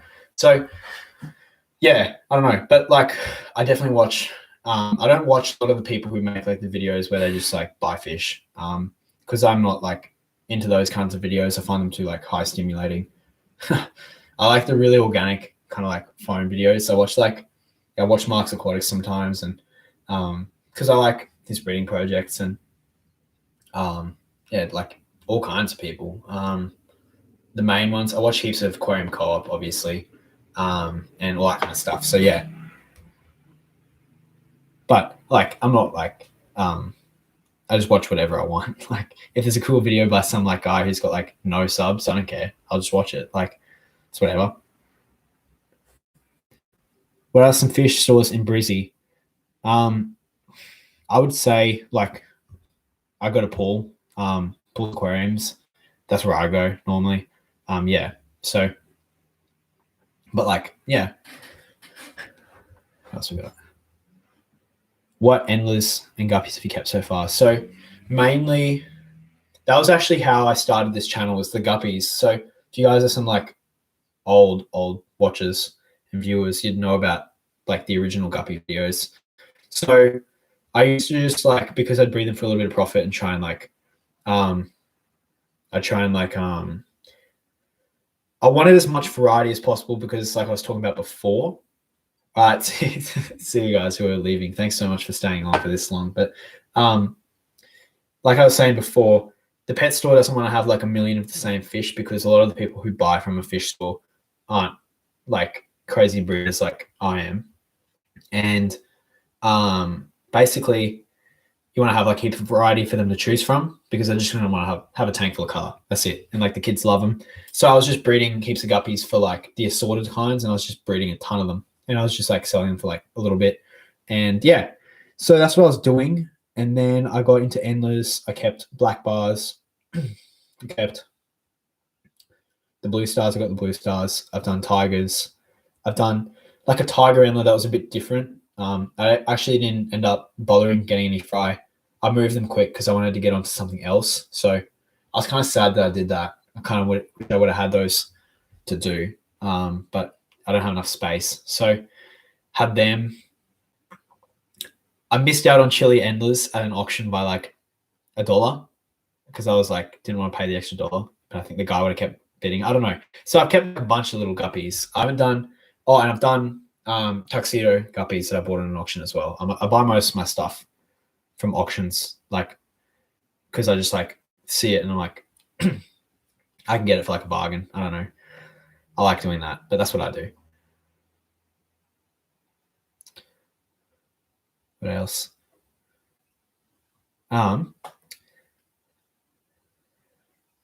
Yeah. So this is something interesting. I don't know if you guys, this would actually help me out a lot with like, I always make content that I want to watch, and that I enjoy making. That's like when I think you can become like a bit like, I don't know how you describe it.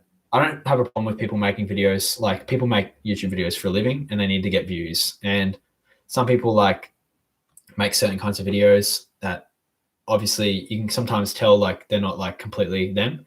So anyways, what I was going to say is Robert here, or Jason, Robert, look, he's picked up some of my endless and it looked like he enjoyed getting them. But he says that he watches more educational kinds of YouTubers to learn as much as he can, and he stopped watching the King of DIY because he found that everything he did, he can't do any, like the person watching, they're not like relatable. So I watch King of DIY because he's a beast. Like I love his channel, and like all his discus breeding and stuff like that was just like when you're a kid, like I'm still a kid, but like when you were really young, it was so exciting just to see discus, like because they're such a cool fish. So what I'm saying is like, does that's a fact that you watch a video that it's like something that you can do, make it better, or do you like seeing videos that are like crazy wild stuff? Because the ones that like are crazy wild are like the videos where like they buy like 2 million and like, you know what I mean, like those like 200 neon tetra videos and stuff like that. Like they get views, but like I don't know if that's like what people actually need to see. And like I don't know, that's why I always try and like add a bit of value to a video. Like you guys are giving me your time, so I might as well give you something to take back from a video. And it's the same with like the store and stuff like that. I spent a long time not wanting to make a store because like I had it, but like I'm deep down, at the end of the day, like if I want to make a business, I have to sell stuff. But it's like I don't want to like make you think that I'm trying to sell you anything. It's like a weird like paradigm. I always try and keep it real and yeah, all I can do. So it depends. It depends what you guys want to like see. Like it depends what you're up to. So yeah. Yeah, the content I do is realistic for hobbyists. Don't yeah. Yeah, there's like heaps of cool videos that like I'm definitely not able to. I don't have the means to create a lot of videos. Like I can't create like videos where I do massive aquascapes. That's not what I'm good at. Like, so I don't make those kinds of videos. And I actually do watch, like, obviously, dude, like who wouldn't watch like it's yeah, sometimes it can get a bit intense though. So yeah. But I'm not like dissing out those YouTubers because like I watch them too. And like people enjoy their content and like some of them enjoy making it and like yeah. So yeah, I won't stop the stream for a bit. No, I'm enjoying it.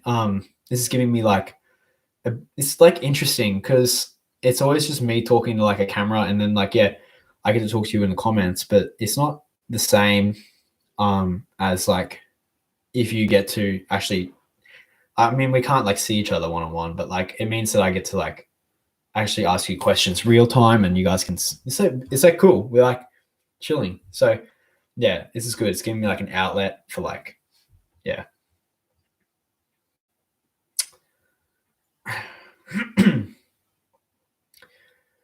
Yeah. There's heaps of yeah. You guys are being awesome. Have you thought about getting goldfish, like big chunky boys, like orandas? Yeah, Rogans, Ranchus.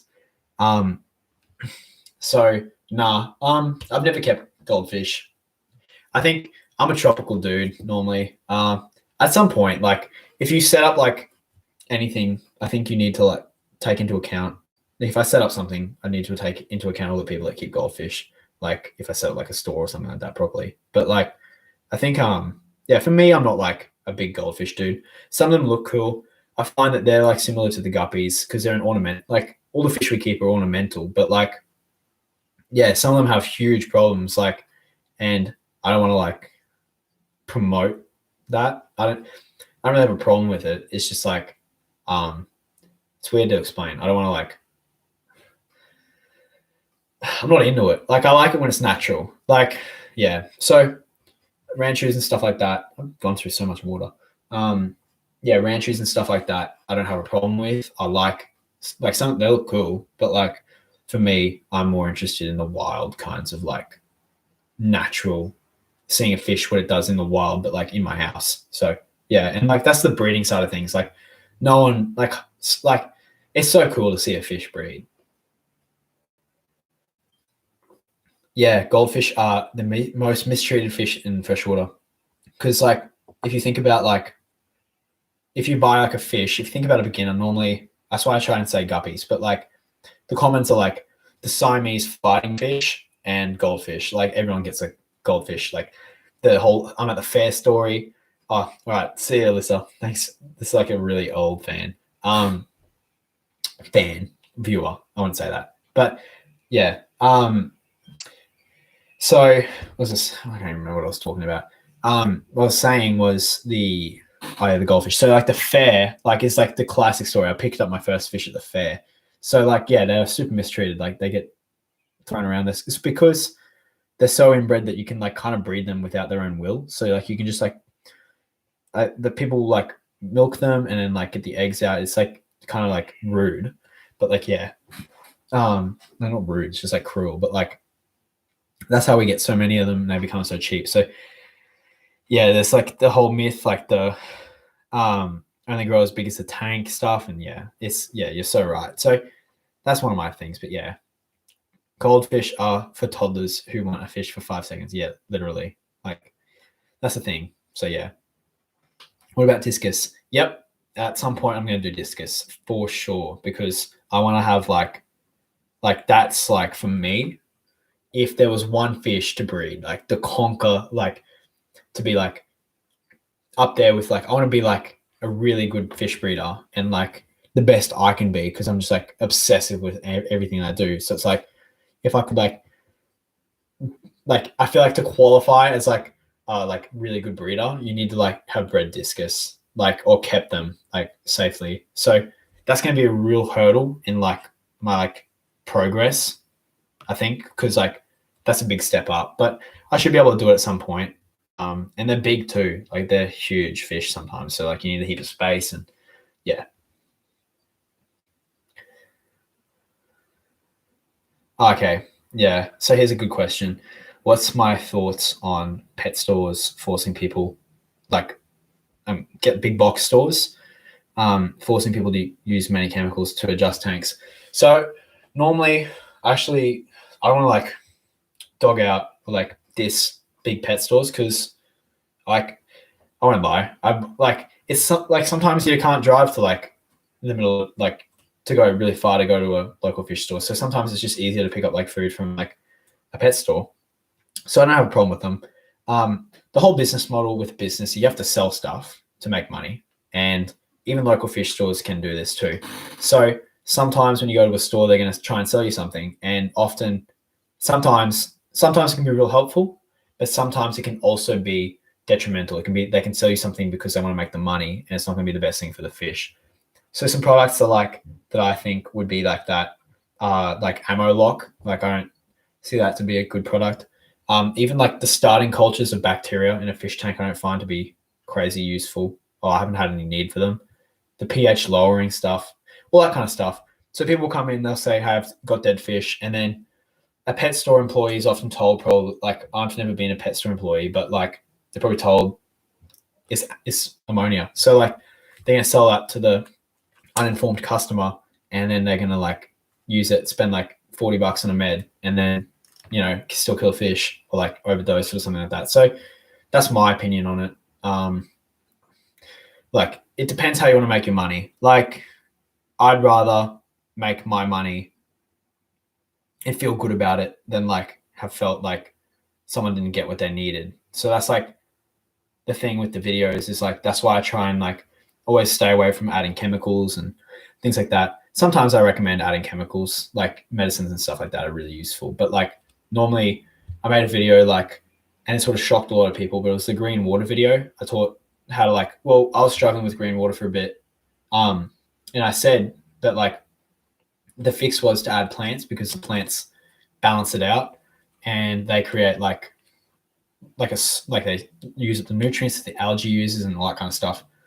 So I could have just said do more water changes and add that chemical, but like I felt like my advice would be more of a long-term solution to some people. So I hope that kind of stuff helps you out, but that's like my business. So yeah.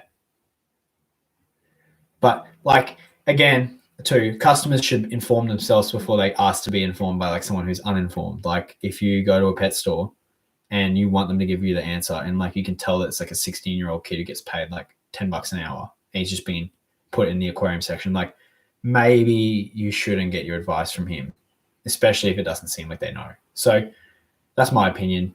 Those people that do have those issues normally aren't going to be watching this live stream. So yeah, but it's business. Business is business. It's up to you how you want to make your money. And yeah. Yeah. And the other one, yeah. So the other thing that some fish stores do is sell sick fish. So I've experienced this like firsthand multiple times. And again, it's like not everyone should do it. Like I'm empathetic for a lot of people and I can understand it. But like sometimes because fish get shipped around, they get stressed, they're often prone to getting sick. And I always preach about using quarantine to make sure you don't bring any illnesses into your aquariums and all that kind of stuff. Aquarium Co-op does a really good job of, they have a quarantine rack and they bring fish in, look at them for like a month or whatever and treat them. But like a lot of fish stores will just sell them sick because what's going to happen is people take them home, they just die and they'll come back and buy more. Like, so, and often like fish stores don't offer refunds on livestock because they don't know where it's been. And yeah, so business is business. I'd want everyone to be happy, but yeah, that's how it works. What we got on going here? Oh yeah, breed a puffer and then I'm awesome. Yeah, that's a big thing. That's one thing that people aren't going to know about Australia is that if you come here, you aren't able to get half of the fish that look cool either. Like I wanted to get pea puffers and I wanted to breed them, but pea puffers here are on a wait list of like everyone in the aquarium hobby wanting them over here. And the other thing is they cost $200. So some people got them for $8. Here it's $200 or something like that. So you could make a killing if you bred them, but most of the time I actually wild caught and I wouldn't be willing to take a bet on a wild caught fish for $200. So that's just my thoughts. But yeah. There we go.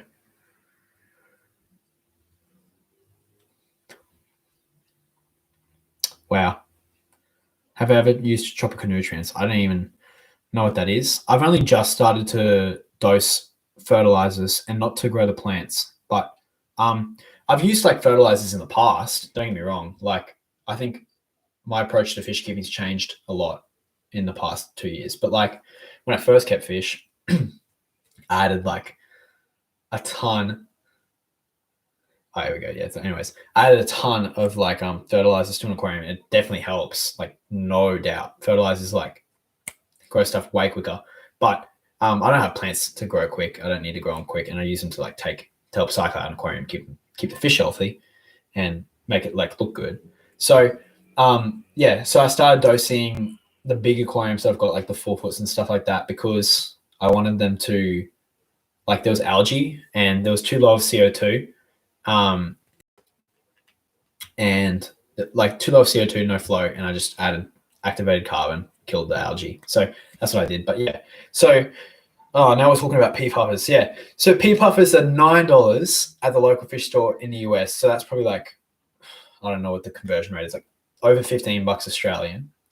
So $15, and then here they're about like $150 to $200. So we got like 100 times premium that you got to pay for a fish. So maybe I could smuggle some over if I went to the States and make. So that's the thing. Maybe, yeah, I don't know. They're definitely hard to get here. I wish I could get some. What else we got? Wow, this has been a long stream. Wow. Dechlorinators versus bubbling aging water. Okay, so dechlorinators every day of the week. Bubbling like dechlorinators cost like $30, and they'll last you liters and liters, like gallons and gallons.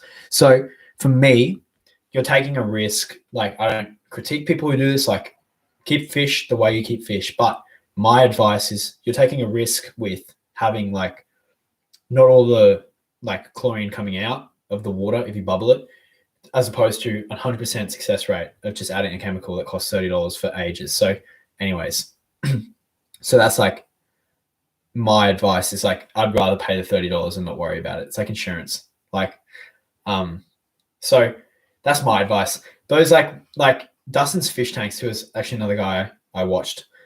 I don't really watch his videos as much as I used to, but when I was like 13, I watched tons of Dustin. He was like made this series, got millions of views. It was like the ghetto tank. It was like so he set up like as cheap as possible, and like that was one of his methods. But yeah, that's something that I wouldn't skimp out on. But yeah. Newtown aquariums, I'm gonna add that. So someone said that they were selling them at $80 3 months ago. Because I pay $80, but I won't pay. There's no way I would pay 200, like, or even 150. Because like, if they're like live, like if they're wild caught, I've got to balance out the risk of, what's the place again? Newtown. Hopefully they're shit. But I've got to balance out the risk. Like, there we go. Sorry, I can't multitask. You got to balance out the risk of whether that fish is going to die, because otherwise it's just a money pit. You're just throwing money in it. So it's the same with discus. Like, that's why I've always been really hesitant, because like it's a big buy-in. It's the same with the epistogrammas. They cost me like $50 each to buy them, and like I was willing to take that risk, but it's like, yeah.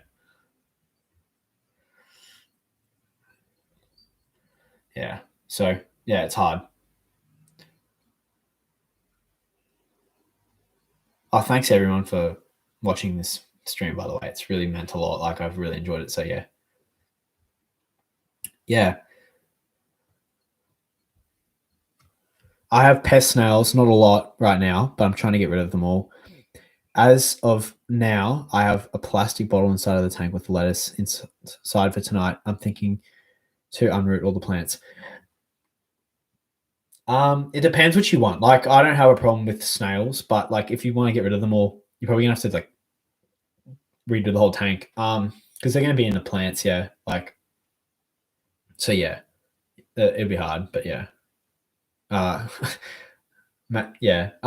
If you're gonna unroot all the plants, it's gonna be a big challenge because you have to get them to all grow again and all that kind of stuff. But yeah.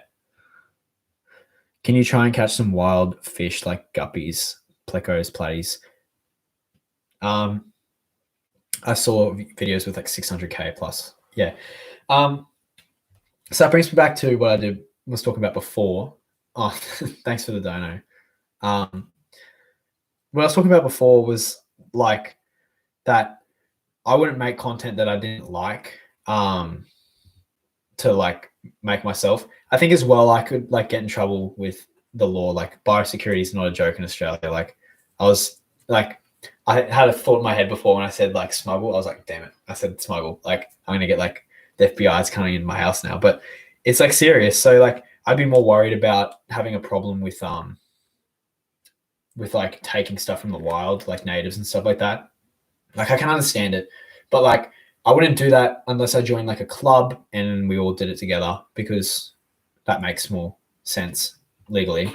And yeah, and like too, I don't care about like that, like getting quick views. I'd rather have play the long game, like let all you guys enjoy what I'm making at the moment and know that what I'm making I like. And then yeah, so yeah. And also, yeah, like some of them aren't native and like they've been introduced, but like I don't have anywhere to put like wild guppies either. So yeah. But yeah, just it's a weird thing here in Australia. Like there was some guys catching like the what are they called? Not crimson spot rainbows and stuff like that. There's like a legal limit you're allowed to take from the wild. But like I was pretty upset because like the guy was asking in the community that I was in, like the Facebook group, he's like, I'm using them as feeders. And I was like, please stop. Like they're native fish. Like don't use them to feed like your not even native like bass. Like it's such a waste. So I'd rather people catch like the wild like mosquito fish and feed them, because like they're exact same nutrition wise and like doesn't hurt like ecosystems if you do that. But yeah, so I don't know. I think I might start to like answer a few more questions and kind of wrap it up, because it's 7:46. I don't know if I should start doing this more regularly at like a time where, because a lot of my audience is like America, like 70% of you guys are in America. I should start doing that, but I'll answer a few more questions. But I've also got to have dinner. Like I'm hungry as. I've been editing videos today. I cleaned my tanks today. That was a big thing. No, it took quite a while. That takes me about an hour and a half to clean the 8 tanks, because I've just started using the hose and stuff like that. I'll answer a few more questions and then I'll have some food because we're hungry here. And that is why I always talk in gallons, because a lot of you guys are from the States. I try and convert it to liters, but like sometimes when you're recording them, it's like, if you don't want to say the wrong thing, otherwise people will be like, you said that. So it's like, I would rather just, yeah. But yeah, thanks to everyone for coming out though and like watching it. Like it really does mean a lot. This has been like really fun for me. I definitely should keep going.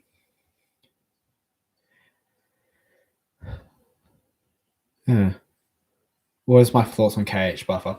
I always just say like, you're going to go like, this channel is all about simple, and my message and everything like that is all about like keeping it easy. And that means less fish die and all that kind of stuff. So I'm not an activist, but like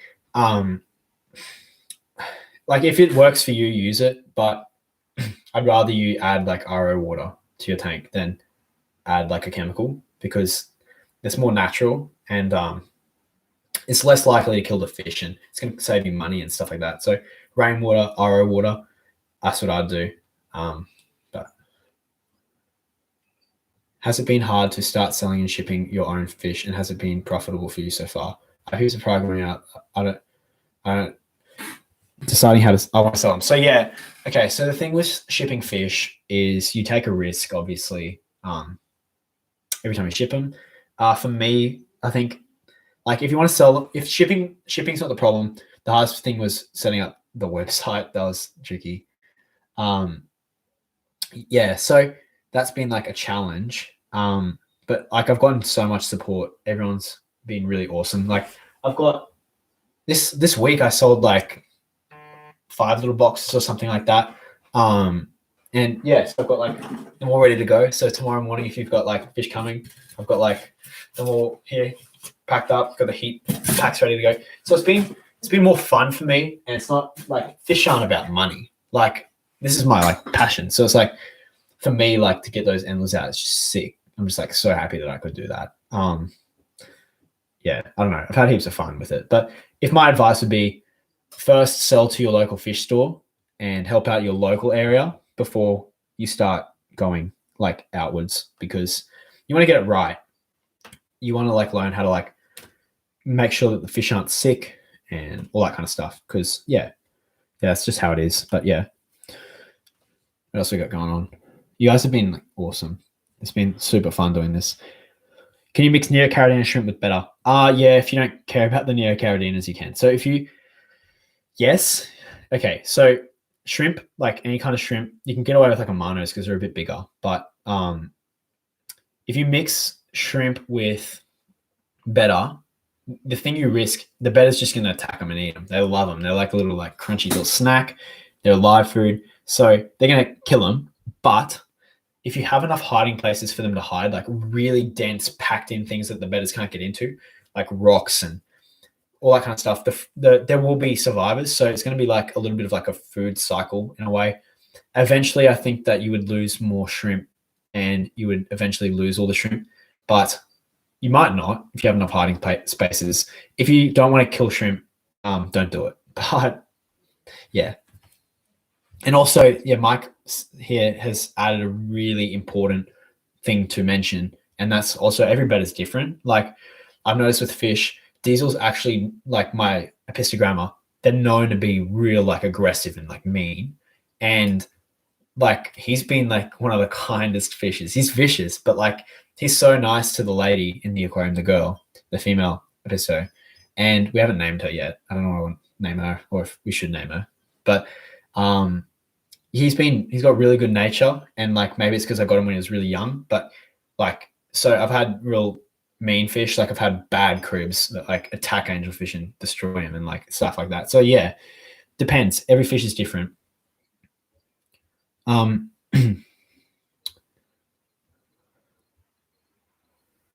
Yeah, what else we got? Yeah, my Betta hates his reflection.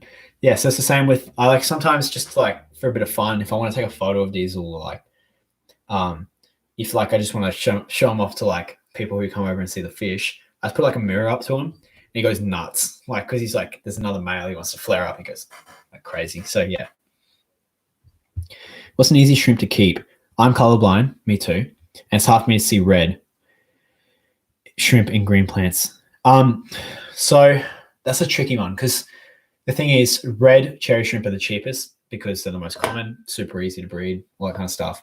There's Neocaridinus that are just as easy to breed, but the difference is that you have the risk of like they cost more. So like I'd recommend maybe like blue Neocaridinus. There's all kinds of black ones, but they can get real expensive. And if you haven't kept shrimp before, you're taking on that risk of just annihilating them straight away. So yeah, that's my advice. There's blue ones, black ones. If you want to take that on, be ready and know everything about what you're about to get into. Keep it consistent, low, soft water, and it'll be a lot better for you. So yeah.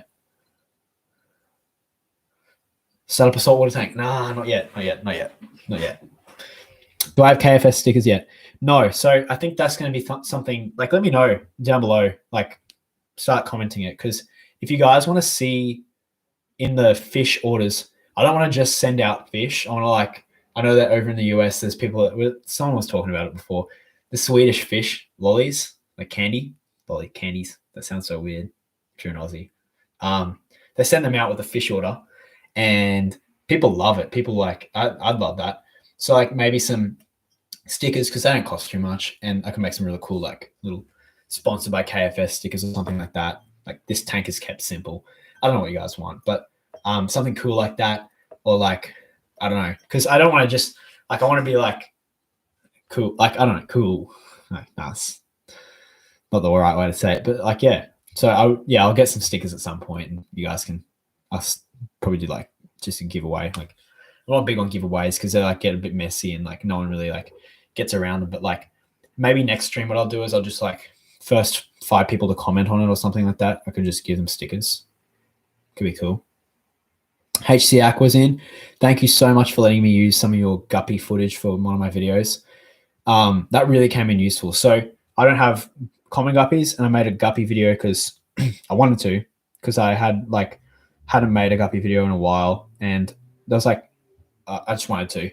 I only had content from years ago, and HC Aqua, I noticed that his content, like I watch all your guppy videos and stuff like that, dude, and his videos are like he does heaps of guppy stuff, and they're like some of them are Creative Commons, so like I should be allowed to use them, but I just sent him a message to confirm that he's all good with it, and credited him like, and yeah.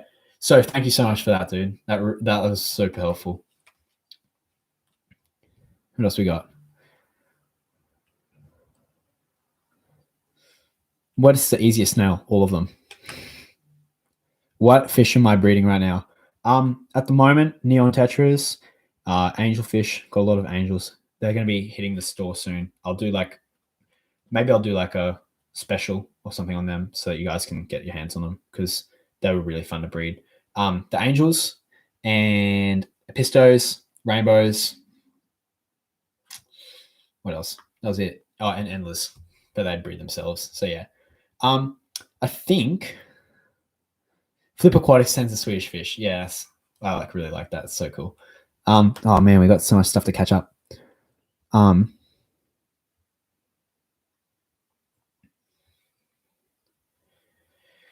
Whoa. Okay. I'm getting real hungry right now. You probably can hear my stomach grumbling. It like literally is. Man. Oh, yeah, everyone's just talking about. Hello from New Zealand. Hello. Hey. Do I have swords? No, not at the moment. So yeah, I had like a video ages ago when I had swords. Got rid of them, sold them to the store because I wanted to make room for more stuff. Yeah, I might go and eat dinner soon. Yeah, HC definitely give the angels a go. It's like one of the coolest fish because they take so long to get going. You need to buy like if any of you guys like bought any of my angels, I'd recommend buying 6. Maybe I'll do like some kind of special where you guys can like get like because some people want to buy them because they look cool, but like if you want to breed them, I'll do like a deal where if you get 6, like so that you guys can start breeding them. It'll probably take 9 months before you get any eggs. So that's just a warning. It'll take a bit of time, but they are one of the coolest fish to breed. And once you start getting them, the first batch like that you get, it'll just instantly pay for the angelfish. So it could be really fun. Yeah.